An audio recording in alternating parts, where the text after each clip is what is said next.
बहुत समय पहले की बात है। गिर फॉरेस्ट नेशनल पार्क जैसे घने और सुंदर जंगल में कई जानवर मिलजुल कर रहते थे। उस जंगल का राजा शेर सिंहराज था। हाथी गजराज, बंदर चिंकी, हिरण चांदनी और तोता मिट्ठू उसके अच्छे मित्र थे। जंगल में सब खुशी खुशी रहते थे। सुबह होते ही सूरज की किरणें पेड़ों के बीच से झांकतीं, पक्षी मीठे गीत गाते और जानवर नदी के किनारे पानी पीने जाते। गजराज सबको अपनी सूंड से नहलाता और चिंकी बंदर पेड़ों से झूल झूल कर सबको हंसाता।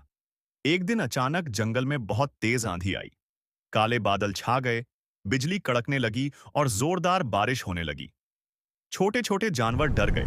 नदी का पानी बढ़ने लगा और कई जानवरों के घर बहने लगे।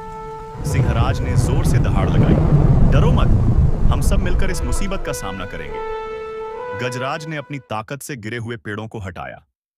चिंकी ने ऊंचे पेड़ों पर चढ़कर देखा कि कौन कौन फंसा है। मिट्ठू आसमान में उड़कर दूर दूर तक खबर लाता। चांदनी हिरण छोटे जानवरों को सुरक्षित जगह तक ले जाती। बारिश 3 दिन तक होती रही। सब जानवर मिलकर एक दूसरे की मदद करते रहे। किसी ने खाना बांटा, किसी ने घायलों की देखभाल की।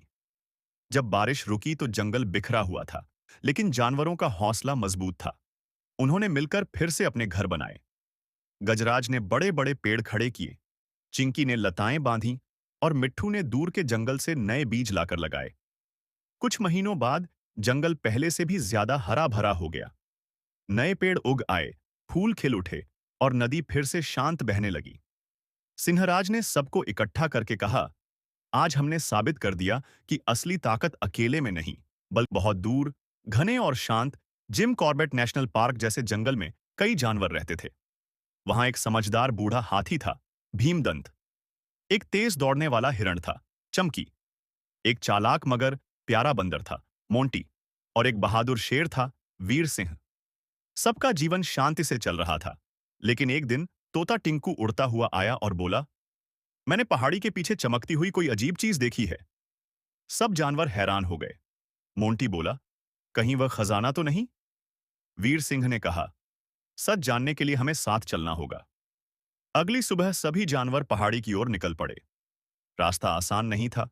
कहीं कांटे थे, कहीं कीचड़, तो कहीं गहरी खाई। चमकी आगे आगे रास्ता देखती, भीमदंत भारी पेड़ हटाता और मोंटी पेड़ों पर चढ़कर आगे का हाल बताता। जब वे पहाड़ी के पीछे पहुंचे तो उन्होंने देखा, वहां एक पुराना टूटा हुआ मंदिर था। उसके बीच में एक सुनहरी रोशनी चमक रही थी। मोंटी उत्साह में आगे बढ़ा, लेकिन अचानक जमीन हिलने लगी, पत्थर खिसकने लगे।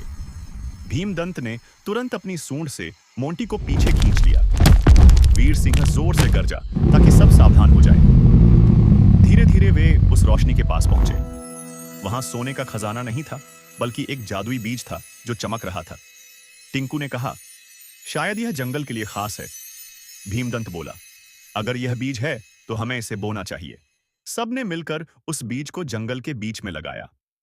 कुछ ही दिनों में वहां एक विशाल पेड़ उगाया, जिसकी पत्तियां सुनहरी चमकती थीं और जिसकी छाया में खड़े होते ही ठंडक और शांति महसूस होती थी। अब जब भी जंगल में कोई परेशानी आती, जानवर उस पेड़ के नीचे इकट्ठा होते और मिलकर समाधान ढूंढते। वीर सिंह ने कहा,